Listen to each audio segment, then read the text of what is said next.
Magandang araw sa inyong lahat. So ngayon ay nasa part 2 tayo ng most essential learning competency na kung saan ang dapat matutunan ng mga grade 7 ay ma-perform nila yung operations ng rational numbers. So nung nakaraan ay pinalakay ko yung about sa fraction.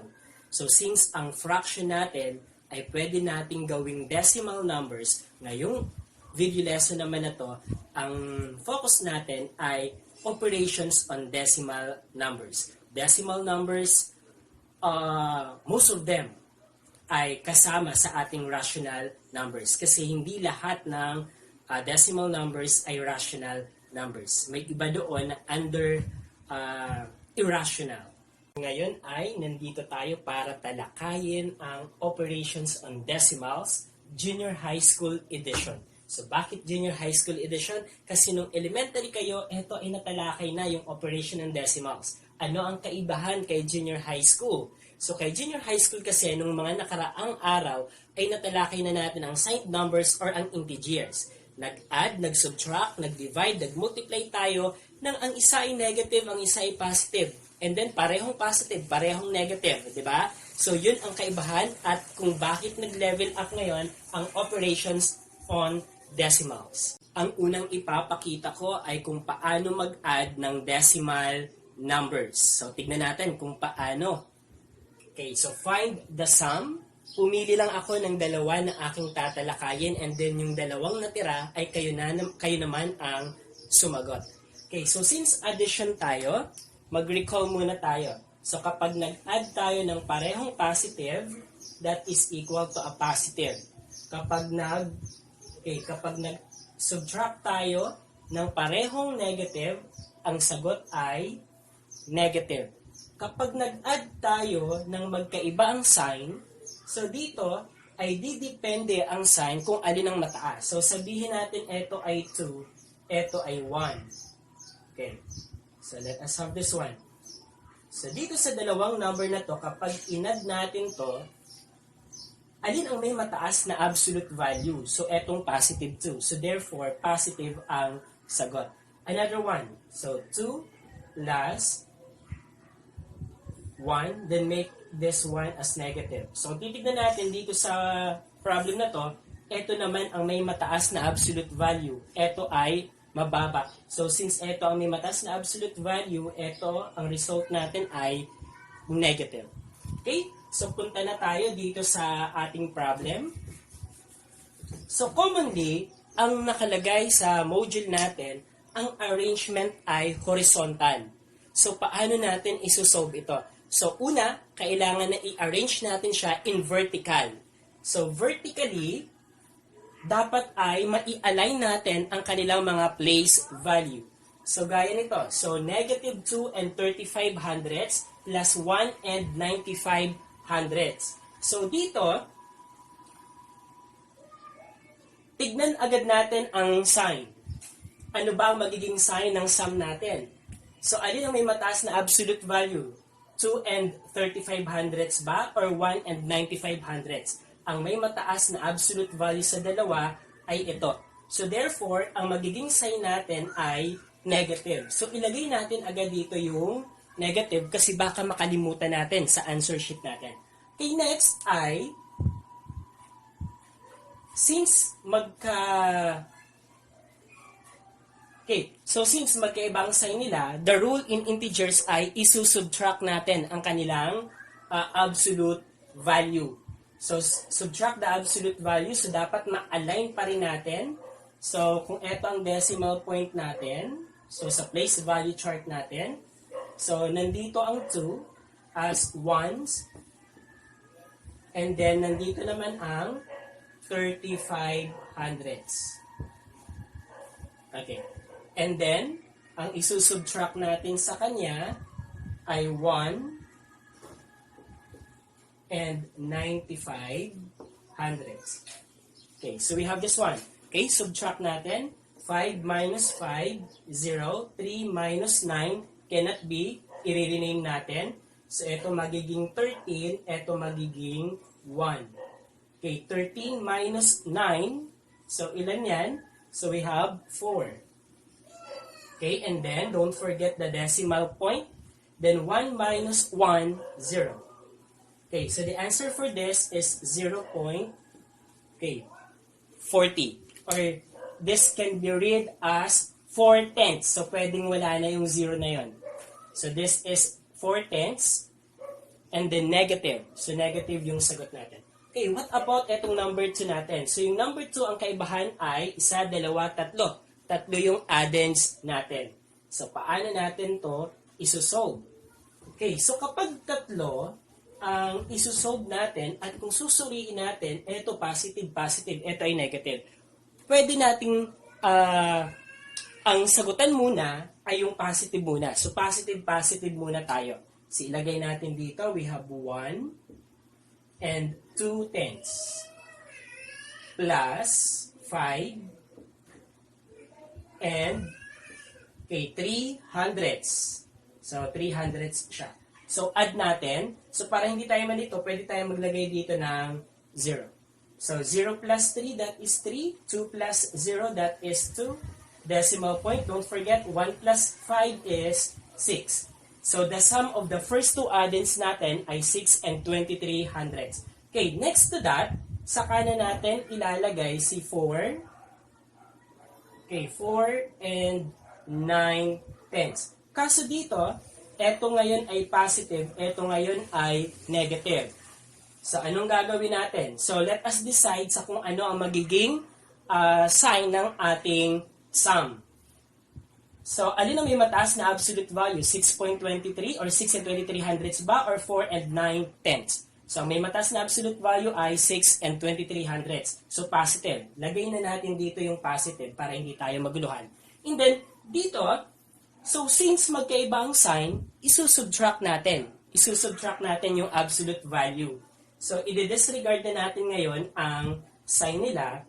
And then, isusubtract natin kasi ang rule sa integers or sa signed numbers natin, kapag magkaiba ang sign ng ina-add natin, ay isusubtract natin ang absolute value niya. Kaya subtract tayo sa part na to.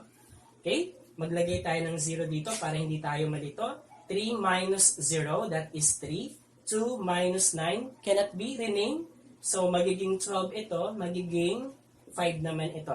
So, 12 minus 9, we have 3. Tama ba? So, 9, 10, 11, 12. Okay, then decimal point. Then, 5 minus 4 is 1. Okay. Then, lagay natin dito.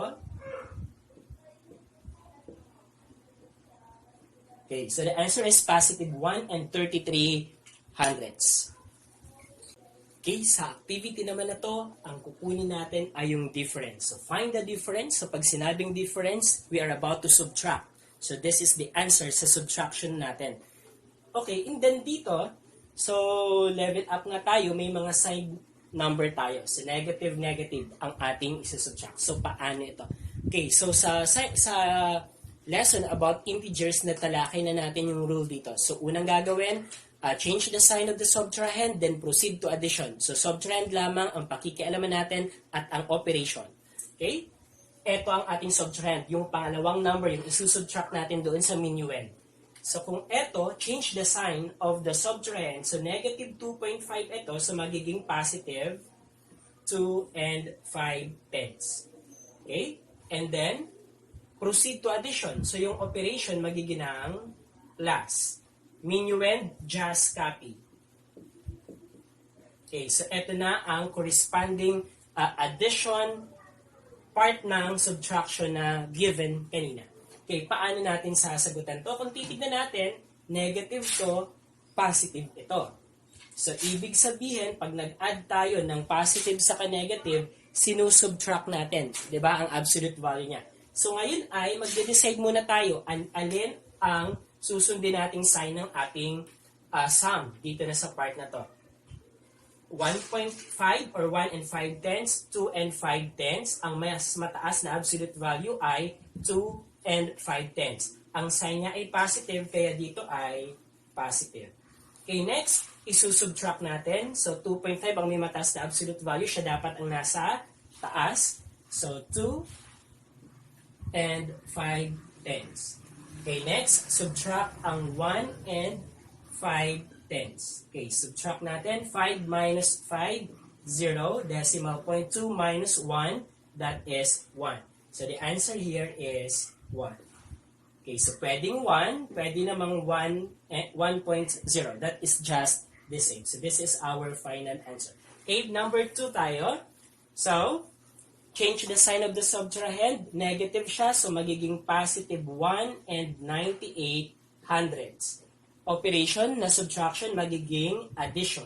Then just copy the minuend. Walang papalitan kay minuend. And then dito, positive plus positive. So therefore, ang magiging sagot natin ay positive number. And then, since pareho ang sign, i-add lang natin ngayon ang kanilang absolute value. So we have 5 and 20 hundredths, or that is equivalent to 5 and 2 tenths. And then we have 1 and 98 hundredths. So add natin 0 plus 8, 2 plus 9. So we have 11. So decimal point here, don't forget. So 5, 6, 7. So 7 and 18 hundredths ang sagot. So positive. So this is the answer. Sana'y nasusundan. Ngayon naman, ang tatalakayin ko ay find the product. So ibig sabihin, multiplication of decimal signed numbers. Okay, so dito, nakikita natin na, okay, review muna tayo. So sa multiplication of signed numbers, negative times negative, the answer, so negative times negative, the answer is positive.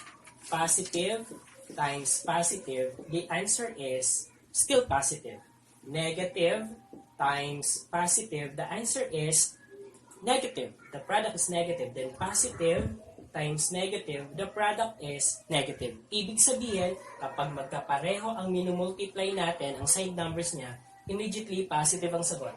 And then, kapag magkaiba naman ang sign ng minumultiply natin, immediately negative ang sagot. Okay? Subukan natin ang ating number 1. Okay? So, negative times positive. Ano ang sign ng ating product? So, it will become negative. So, negative ang product natin. And then, after that, sulat natin dito. So, 1.5 to 5, or that is 1 and 525 thousandths. Okay, so 1 and 525 thousandths. So, we will multiply that 1 kay 1 and 1 tenths. Okay. So dito, hindi kailangang aligned ang decimal point niya. So eto ang gagawin natin. So in which i-disregard muna natin sa ngayon ang decimal point, and then mamaya natin i-affix or gagalawin yung decimal point na yan. Okay? Let us multiply.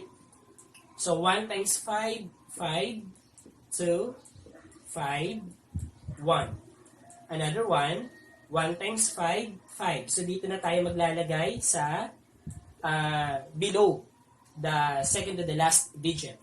Okay? And then, 2, 5, 1. Ang multiplication naman, inaituro na sa elementary. Okay. Then, here we have, add na tayo, 5. We have 7. 7.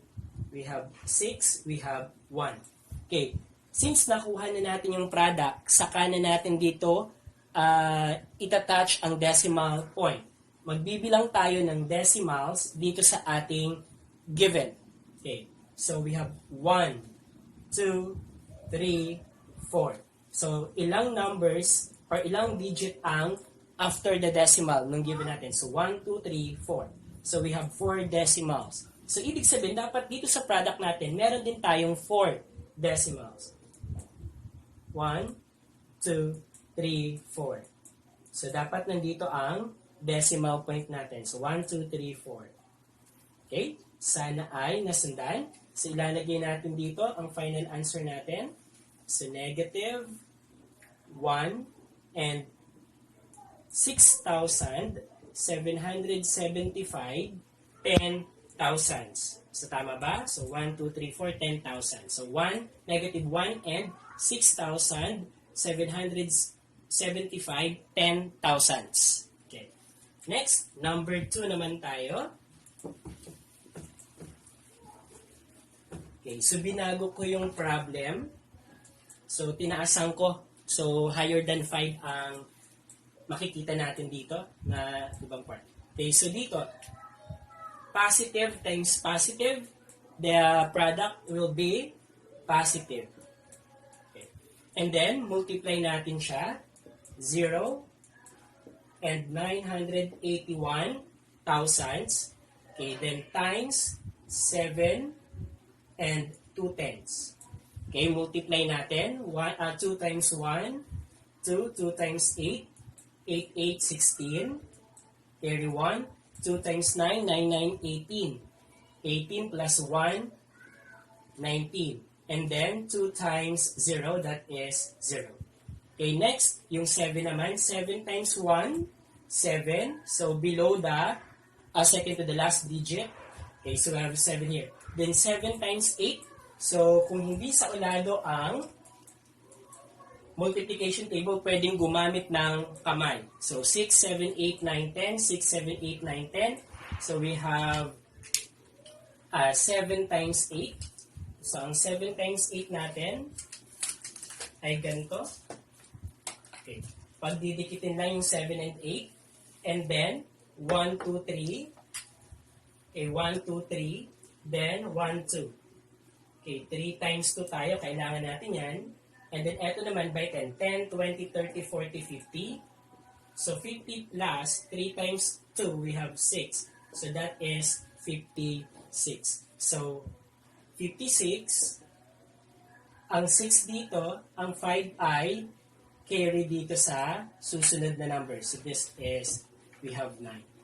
Okay? Next naman, 7 times 9. Okay, ang 7 times 9 natin, ikot natin to. Okay, so 7 times 9. So, yan ang dapat magkadikit ang 7 and 9. 1, 2, 3 times 1. So, we have 3 here. Then, count by 10. 10, 20, 30, 40, 50, 60. So, we have 60 plus 3. So, we have 63. So, ibig sabihin, okay, 63 tayo, then plus 5. Since may carry tayo doon na 5. So, 63 plus 5, we have 68. Okay, so 68, saan ang 8? Dito ang 8, and then dito ang 6. Kaso, okay, 7 times 0 is 0. Plus 6, we have 6. So, mapupunta pa rin dito yung 6 natin. Okay? And then, add na natin. So, we have 2, we have 13, we have 16, we have 9, we have 6. And then, ilang digit yung after decimal natin? We have 1, 2, 3, 4. So, 1, 2, 3, 4. Dito ang decimal point. So, this is now the product. So, positive. So, we have positive 6 and 9,632 ten thousandths. So, that is the answer. So, sa last part naman tayo.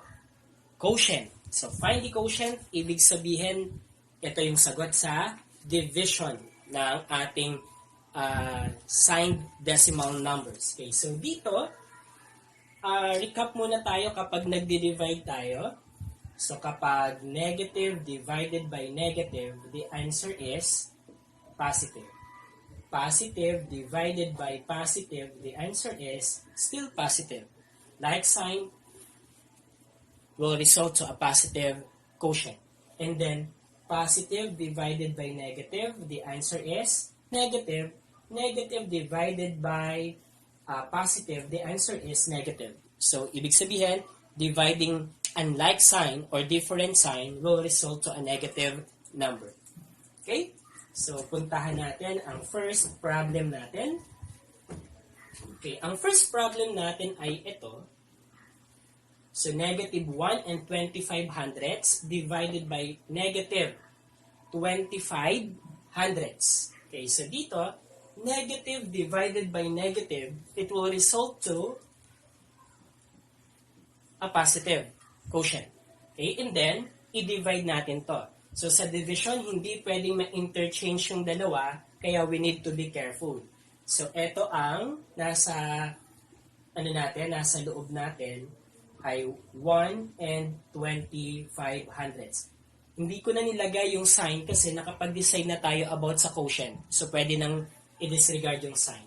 And then dito naman, we have 0 and 25 hundredths. Okay. So, ganon. So, this is our divisor. This is our dividend. Okay. Here, to start this, kailangan na walang decimal part ang ating divisor. So, i-move natin ng 2 decimal places para maging 25 siya. So, ganun din ito. Kung ilan yung minove natin dito, ganun din ang i-move natin sa ating dividend. So, 1, 2. So, it will result to, so, 25 dito, and then dito naman ay 125. So, ganyan na ang magiging panibagong problem natin. So, next. So, sa 125, ilang 25 meron? So, pwede tayong mag-skip counting kasi kung nakikita natin, parang medyo divisible siya. So, 25, 25, 50, plus 25, 75, plus 25, 100, plus 25, 125. Ilan yon? So, that is 5. Kung nalilito kayo, so 25 plus 25, 50, plus 25, 75, plus 25, 100, plus 25, that is 125. And then, ilan yan? So, that is 5. So, ibig sabihin, sa 125, merong 5, 25. Okay, so 5 times 25 is 125, subtract 0. So, it means the answer is 5. So, we will place here, positive 5. So that is the answer. That is the quotient for our number 1. Okay, number 2.